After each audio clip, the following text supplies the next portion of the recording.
जिस प्रकार हमारे माननीय मंत्री जी ने कुछ दिन पहले अपनी पार्टी की बैठक में कहा कि मुझे गर्व है कि मैंने खनन को चलाया है, हजारों लोगों को रोजगार दिया है। माननीय मंत्री जी, आपको इस बात का भी गर्व होना चाहिए कि किस प्रकार कोलीवाला, जो हमारे विधानसभा क्षेत्र जगाधरी का हिस्सा है, 156 एकड़ भूमि को, वन विभाग की भूमि को, पंचायत के रास्तों को किस प्रकार और किन मालिकों ने, किन के नाम स्टोन क्रशर जोन के जो मालिक हैं, उनका भी उल्लेख आपको गर्व के साथ करना चाहिए। एनजीटी ने आरोप लगाया है कि यहां पर पूरी भूगोल स्थिति को बदल दिया गया है। अवैध खनन के सारे मापदंडों को तोड़कर वहां पर जबरदस्त तरीके से सरकार को चूना लगाया जा रहा है। किस प्रकार आपको याद होना चाहिए, रंजीतपुर का जो इलाका है, जहां से 30 और 40 एकड़ भूमि पर, जो फॉरेस्ट की भूमि के साथ लगता इलाका है, जहां पर आज भी सरकार ने लगभग 250 करोड़ रुपए पेनल्टी के रूप में वहां पर ठेकेदारों से लेना है, मालिकों से लेना है। उसके बावजूद भी वहां पर किन के क्रशर चल रहे हैं, उसका भी गर्व होना चाहिए।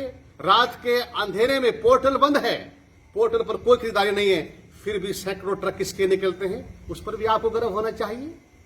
आपको गर्व होना चाहिए जो परंपरागत क्षेत्र खनन का बेलगढ़ बल्ले वाला रहा है, कि किस प्रकार मंत्री जी पिछले 30 वर्षों से किसी की भी सरकार रही हो, कभी भी व्यापारियों ने वहां से अपना सामान उखाड़ कर बेचा नहीं है। आज हालत यह है कि वहां पर व्यापारियों ने कबाड़ियों को अपना सामान बेचा है। क्यों? कि आपकी मोनोपोली है। वहां पर जिन लोगों की मोनोपोली है, जिनका संरक्षण चल रहा है, जिनका आधिपत्य चल रहा है, उन पर भी आपको गर्व होना चाहिए। पाबंदी है, पोर्टल बंद है, खनन बंद है, उसके बावजूद भी सैकड़ों ट्रक किसके निकलते हैं, उस पर भी आपको गर्व होना चाहिए। आपको गर्व होना चाहिए मंत्री जी, आप सनातन के रक्षक बनते हैं, धर्म की बात करते हैं। परंपरागत सनातन में कहा गया है कि व्यक्ति कहीं भी पैदा हो सकता है, किसी भी गांव का व्यक्ति, लेकिन उसका अंतिम जो स्थान है, जो उसका जहां पर उसको अंतिम दिनों में जाना है, शमशान घाट। किस प्रकार बहादुरपुर क्षेत्र के शमशान घाट को, वहां की भूमि को, वहां के भौगोलिक स्थिति को आपने बदल दिया।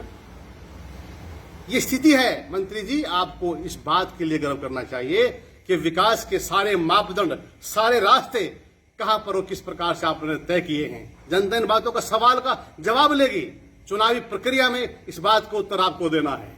इन सब बातों के लिए भी आपको गर्व होना चाहिए।